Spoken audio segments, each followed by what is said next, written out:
voilà, c'était le frère Mike Kalambay. Hein, je le dis, c'était le frère Mike Kalambay. Quand moi je suis converti,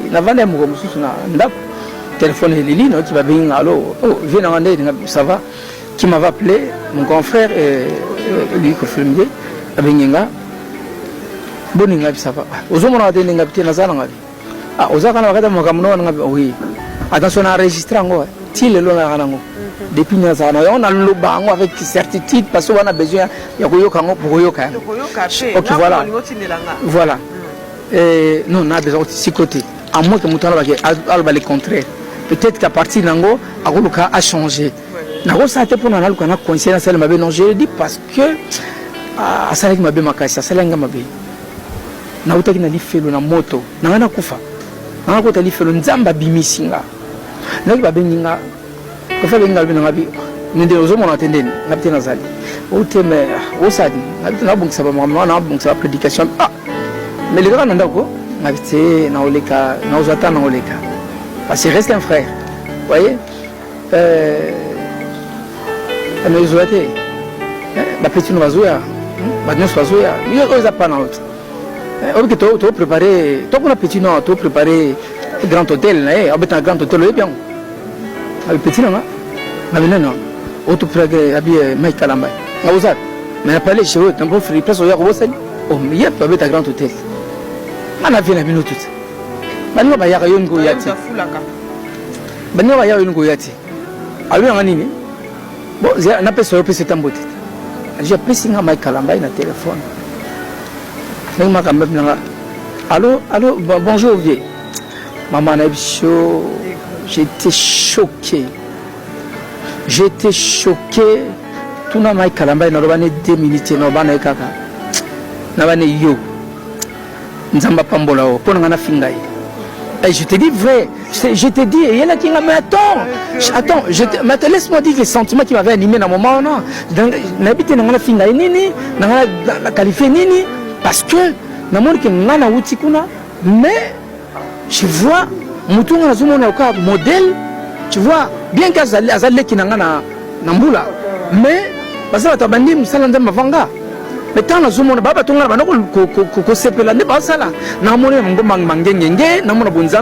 un ça me faisait du bien. Attends, mais maintenant voir quelqu'un comme ça me dit que non, il est là, en train de préparer le concert. Mais ça, c'est faire adorer les enfants de Dieu, Satan. Bonjour, je suis à côté de l'hôtel Vénus. Je me suis dit que comme hôtel à bateau. Hôtel à Sigezoé, je me suis dit que je sentir quoi. On les a comme hôtel, par exemple, la résidence de la villa. Namoni Joe, il y a ça la clip, moi, comment c'est ma bonganga. Mike Kalambay. Voilà. C'est seulement la tala mingi. Mon seul album est un combo. Pour combo tenir salaga. Bonganga Nzambe. Combo tenir salaga. Œuvre né. Je préfère œuvre que Moutou. Pour les bons etikalaga, mais commandant Massoua, au dindalem sous les balakei. Oyiba commandant comme va Koufa, batika les bons angobile. Beach. Ah, c'est ça. Namoni Joana sala clipona, Mike na Kalambay. Moni gamba, oh! Abeta oh! Et puis il y a une sol, oh, pour y avoir une note là. Oh, Rikanini. Rikanili, oh, Abdallah Orié, mais non. Ah, pas trop à Missé congolais. Tant on dit pas trop à Missé, c'est-à-dire toute tendance confondue. Na ba lor mbongo na ba mari misam. Ah alors mbongo au toucher puis la place wana quoi. Place à ça na PC mbote. Aza la seule artiste. Ndeko na biso frère Mike Kalambay, ce qui total ba émission na yo il y a 12 ans passé. Lelo batu bazongisi yango balobi maloba Kofi to négligé yango mais Kofi aloba makambo moko boye neti prophète. Ba réaction maloba o loba 12 ans passé que bino na ba frère Mike bomona na ba quelque part bozandenge moko ba melaka pe ba whisky ba melaka masanga ba melaka ba bangi pena ya ba degré ya 0 ba melaka ba bombe makambo ana nyoso toye komona ngo lelo ce mec c'est un homme, la chair est faible. Malobaki na nzembo au dernier jour vous direz que je suis prophète. Dernier jour na kokité pas tout ba lo balelo. Nilonga lo baté. Moi rien ne m'étonne. Et le gozo kamusanga ezali te. Sur 100 bateaux, serviteurs de Dieu, peut-être 5 de bazaya vrai. Oui. Donc, vous me trompez de 1 ou 2, mais pas plus. Donc, pratiquement, moi, je 7, mais vous les gars, on a été.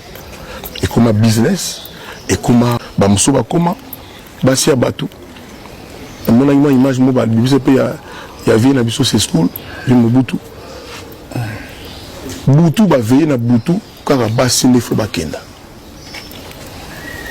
Ma papa au Koyate. C'est-à-dire ils ont inquiétant na Rwanda.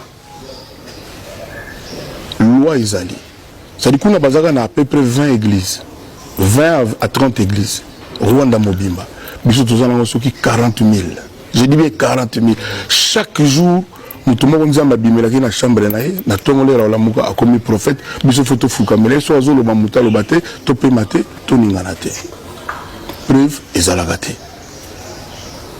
on doit légiférer soi-disant pasteur soi-disant archibishop de Boye d'Amboye il faut l'accepter et puis différence nini ezalaga entre l'église oyo na oyo à part badim est partout à la fois pesa bambongo tout le monde va filmer sous tout le monde va la tikita zo beta bato ba fuka melier tout ba ko filma basi tout le monde a dit que c'est du charlatanisme et ça le kuta mutu nyoso toyebi pona nini baza ko sala loi te bato wana nyoso ba sala ba base ba pe petit na yo toyebi que Joël Francis tout le monde a que tout autour on a bien nos artistes tout le monde a pasteur il y en a Denis les supposé rapper ba pire Denis les explique à biso lobi o ba pasteur ba sala nyoso eza mankiona Denis les solo la mankiona na ebi ba pièce montée babenga ngoma kiona kana lingala ka OK parce que moi relation aux alagana pasteur Denis les bosola ka coulisse net nini je te sois bien en coulisse ba quelques fois ya avant la kiti normal ba tout ba mon to sois en coulisse voilà badune so ba emela mokili basi makakisi mais quand il y a dakumuda neza problème jour Kofi abenga kaye to zalaka na dakumuda moi j'étais avec lui. La première fois d'attendre la voix de Kofi Olomide, tout le bapolele. Tout le bapolele. Première fois na yo ka voix. Mais oui, ngaza témoin. Tozalaka na ye parce que muta cotisé c'est moi. La kumuda sali a posté là au saka na moto. Atei na église o ba mi ba bongola muteba, batena ndengo wana te. Atei na église a kishasa na ndengo saka la te. Mais lelo soka zolo bake mututel na mona ki na mondo wana boza lisumu. Mais dans le monde, wana, parce qu'il y a kanga yango, akufa na ona mutema, yem tadana kisi, ala ba sirène des eaux. Mais c'est ça. Nam to bangate, na kisasa, nam to bangate, no bangane. Pede mang mebele. Nam to bangate, si ça de dire la vérité, non la vérité. Nga la pétage te, mutu lange pétarate. Na lo ba makambo eza vrai. Na lo ba pété aprobo zo ba vie belé. Non, le pour un message, bande ko ba comprendre que Christian Kimbukusu, fille pasteur, a collé la malokola, pasteur, a Koufi ordonné consacrer un vrai enfant de Dieu, na col pastoral là. Bango baroya collé là, ndeko na bango ya kala Égypte. Biso miko adakumu de tika en Égypte te po auta en Égypte adela maboko ankolo.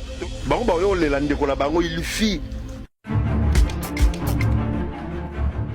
bololo ya makalamba yewana botala kindoki ya ba faux pasta tala ba kindoki na bango ndenge bimi problele banani baza ko payer ezabino ba congolais Kalambai n'avons na Kofi pour initier dans le monde des ténèbres. Jésus, est-ce que c'est vrai ça? C'était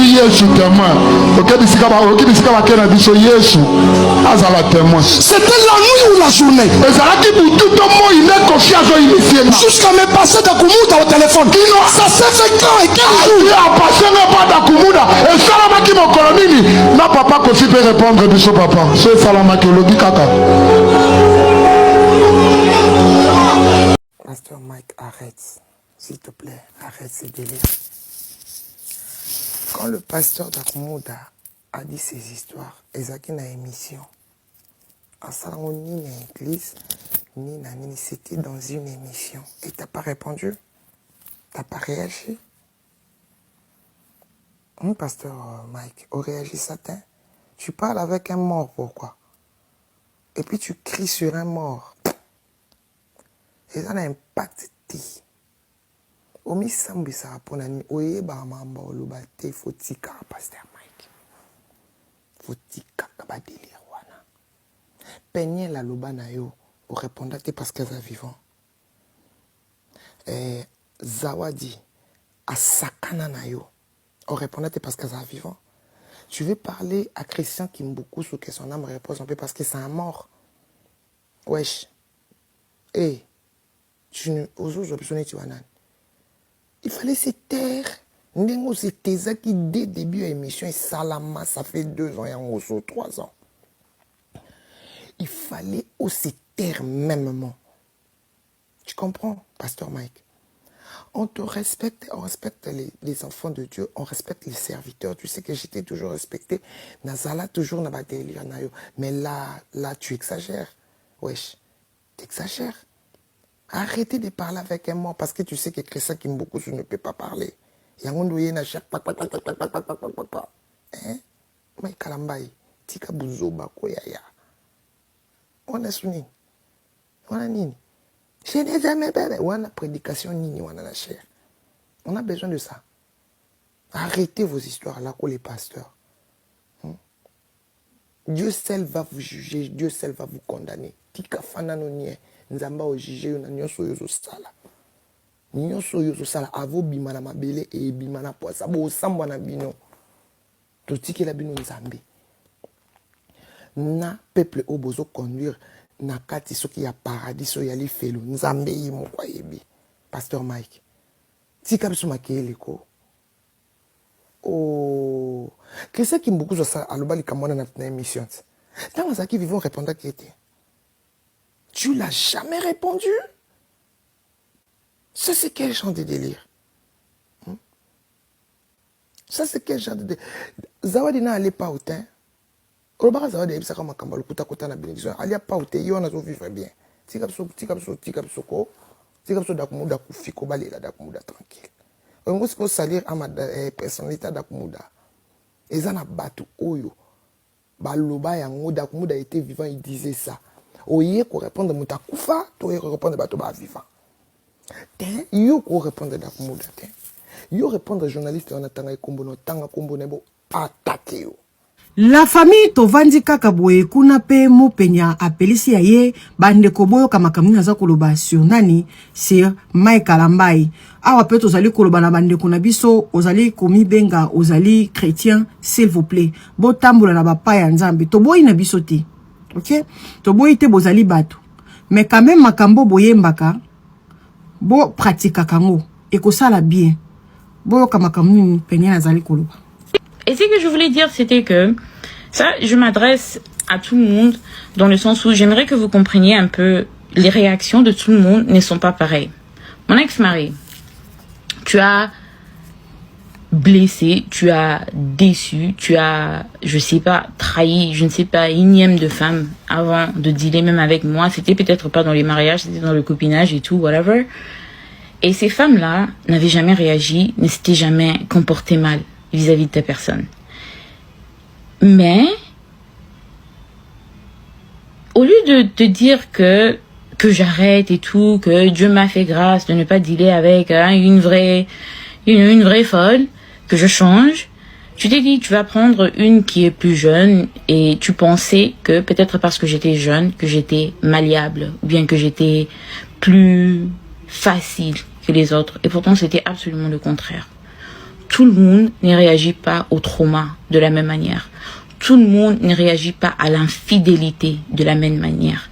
Il y a des gens dans ce monde qui vont aller chercher une arme et mettre fin à la vie de son conjoint ou de sa conjointe à cause de l'infidélité, à cause de je ne sais pas quoi, à cause de trahison, à cause de trucs comme ça.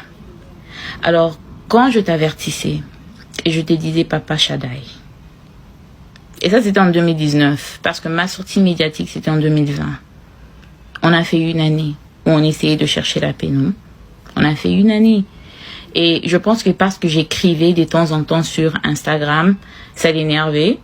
Mais le truc avec le père de mes enfants, il sait pas comment vraiment parler. Je ne dirais même pas qu'il ne sait pas comment communiquer en général, mais juste parler. Il sait pas comment exprimer ses émotions. He doesn't know how to My ex-husband does not know how to explain his emotions and his feelings.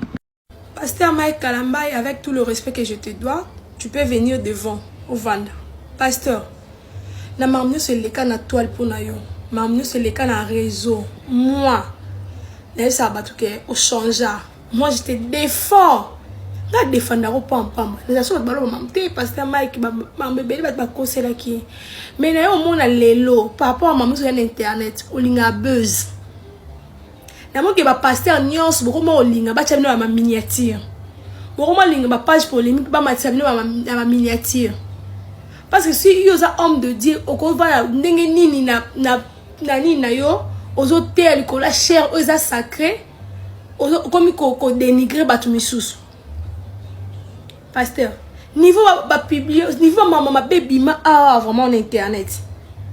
Biso nyos to défenda yo to côté la yo nga monika lelo ke ce qui yo ngoza bo pasteur nozana olinga miniature ya on babino nde bozo longola bandimi posa oya be église parce que vous êtes tout le temps ba matsamino so o alobi likambo yo ne faut ya ozongisa toi cher comme amino place barando parce que toi ba miso ba vidéo yo na Kofi siko to sana ntindeni likona